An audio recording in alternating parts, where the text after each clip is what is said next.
নমস্কার। অনেক অপেক্ষার অবসান ঘটিয়ে আমি বিচিত্রা চলে এসেছি শাস্তি গল্পের শেষ পর্ব নিয়ে। আপনারা নিশ্চয় অপেক্ষা করছেন এই গল্পের শেষ পরিণতি কি হলো, চন্দরার কি শাস্তি হলো, চন্দরা কি মুক্তি পেল? হ্যাঁ, সেই কথাই আমি আপনাদের সামনে তুলে ধরব। একটি সুন্দর ছোট গল্প, রবীন্দ্রনাথ ঠাকুরের লেখা শাস্তি গল্পের শেষ পর্ব। তো শুনুন, আমি বলতে থাকি। ছিদাম তাহার স্ত্রীকে শিখাইয়া দিয়াছিল যে তুই বলিস বড় যা আমাকে বটি লইয়া মারিতে আসিয়াছিল, আমি তাহাকে দা লইয়া ঠেকাইতে গিয়া হঠাৎ কেমন করিয়া লাগিয়া গিয়াছে। এই সমস্তই রামলোচনের রচিত। ইহার অনুকূলে যে যে অলঙ্কার এবং প্রমাণ প্রয়োগের আবশ্যক তাহাও সে বিস্তারিতভাবে ছিদামকে শিখাইয়াছিল। পুলিশ আসিয়া তদন্ত করিতে লাগিল। চন্দরাই যে তাহার বড়জাকে খুন করিয়াছে, গ্রামের সকল লোকের মনে এই বিশ্বাসই কিন্তু বদ্ধমূল হইয়া গিয়াছে। সকল সাক্ষীর দ্বারাই সেই রূপ প্রমাণ হইল। পুলিশ যখন চন্দরাকে প্রশ্ন করিল, চন্দরা কহিল, হ্যাঁ, আমি খুন করিয়াছি। কেন খুন করিয়াছ? আমি তাহাকে দেখিতে পারিতাম না। কোনো বচসা হয়েছিল? না তো। সে তোমাকে প্রথমে মারিতে আসিয়াছিল? না। তোমার প্রতি কোনরূপ অত্যাচার করিয়াছিল? না। এইরূপ উত্তর শুনিয়া সকলে অবাক হইয়া গেল। ছিদাম তো একেবারে অস্থির হইয়া উঠিল। কহিল, উনি ঠিক কথা বলতেছেন না, বড় বউ প্রথমে। দারোগা খুব এক তাড়া দিয়া তাহাকে থামাইয়া দিল। অবশেষে তাহাকে বিধিমতে জেরা করিয়া বারবার সেই একই উত্তর পাইল। বড় বউয়ের দিক হইতে কোন রূপ আক্রমণ চন্দরা কিছুতেই স্বীকার করিল না। এমন এক বইয়ে মেয়েও তো আর দেখা যায় না, একেবারে প্রাণপণে ফাঁসি কাষ্টের দিকে ঝুঁকিয়াছে, কিছুতেই তাহাকে টানিয়া রাখা যায় না। কি নিদারুণ অভিমান! চন্দরা মনে মনে স্বামীকে বলিতেছে, আমি তোমাকে ছাড়িয়া আমার এই নব যৌবন লইয়া ফাঁসি কাঠকে বরণ করিলাম। আমার ইহ জন্মের শেষ বন্ধন তোমার সহিত। বন্দিনী হইয়া চন্দরা একটি নিরীহ ক্ষুদ্র চঞ্চল কৌতুকপ্রিয় গ্রামপ্রভু চির পরিচিত গ্রামের পথ দিয়া, রথতলা দিয়া, হাটের মধ্য দিয়া, ঘাটের প্রান্ত দিয়া, মজুমদারদের বাড়ির সম্মুখ দিয়া, পোস্ট অফিস এবং স্কুল ঘরের পার্শ্ব দিয়া, সমস্ত পরিচিত লোকের চক্ষের উপর দিয়া কলঙ্কের ছাপ লইয়া চিরকালের মতো গৃহ ছাড়িয়া চলিয়া গেল। একপাল ছেলে পিছনে পিছনে চলিল এবং গ্রামের মেয়েরা তাহার সই সাংতারা কেহ ঘোমটার ফাঁক দিয়া, কেহ বা দ্বারের প্রান্ত হইতে, আবার কেহ বা গাছের আড়ালে দাঁড়াইয়া পুলিশ চালিত চন্দরাকে দেখিয়া লজ্জায়, ঘৃণায়, ভয়ে কণ্টকিত হইয়া উঠিল।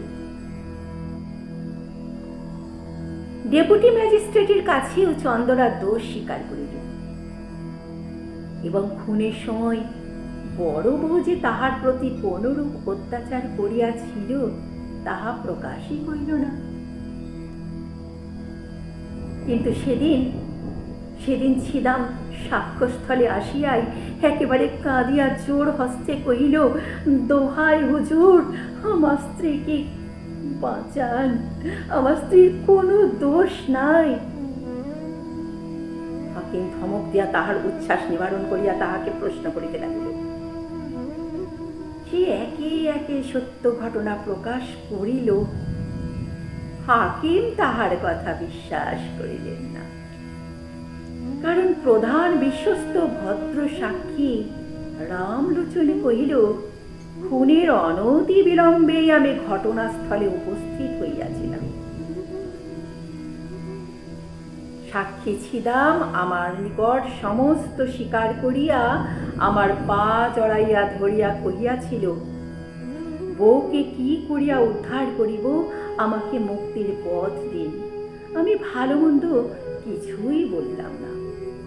সাক্ষী আমাকে বলল, আমি যদি বলি আমার বড় ভাই ভাত চাহিয়া ভাত পাই নাই বলিয়া রাগের মাথায় স্ত্রীকে মারিয়াছে, তাহা হইলে সে কি রক্ষা পাইবে?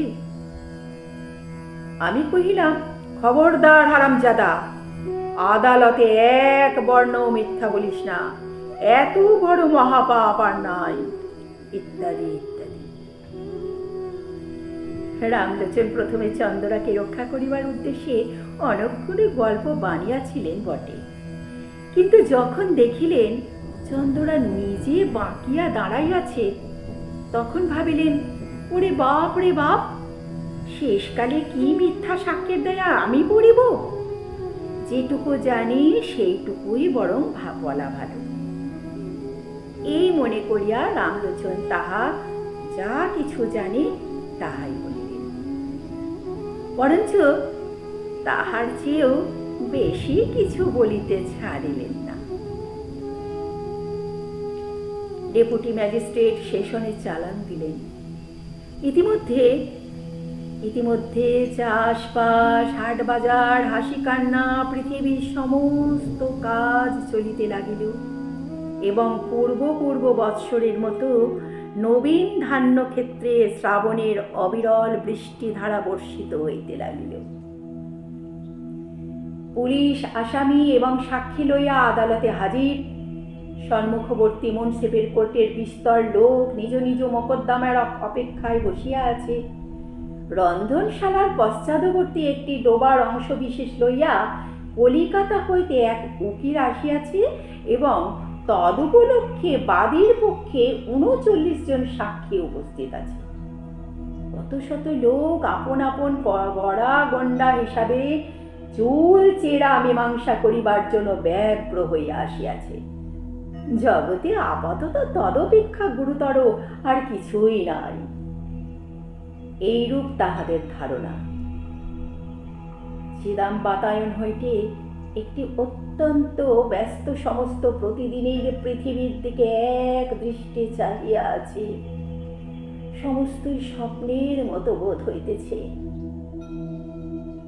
কম্পাউন্ডের বৃহৎ বট গাছ হইতে একটি কোকিল ডাকিতেছে। তাহাদের কোনরূপ আইন আদালত কিছুই নাই, তারা মুক্ত বৃহঙ্গ। চন্দরা জজের কাছে কহিল, ওগো সাহেব, এক কথা আর বারবার কতবার করিয়া বলিব বলো তো?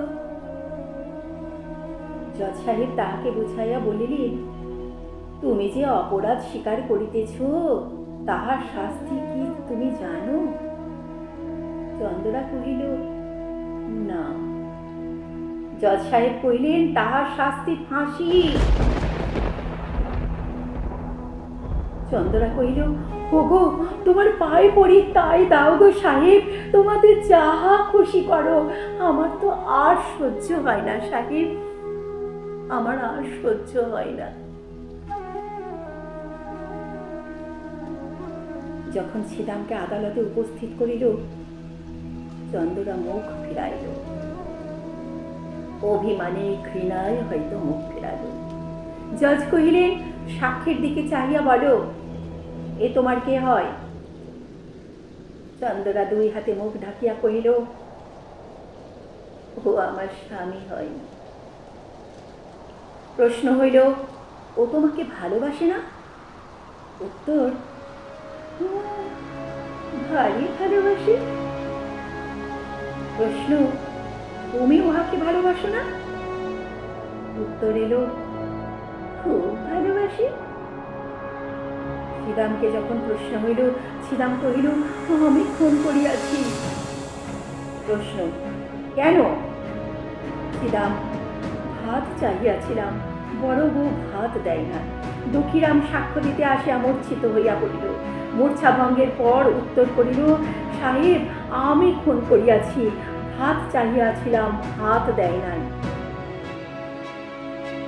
বিস্তর জেরা করিয়া এবং অন্যান্য সাক্ষ্য শুনিয়া জজ সাহেব স্পষ্ট বুঝিতে পারিলেন, ঘরের স্ত্রীলোককে ফাঁসির অপমান হইতে বাঁচাইবার জন্য ইহারা দুই ভাই অপমান স্বীকার করিতেছে,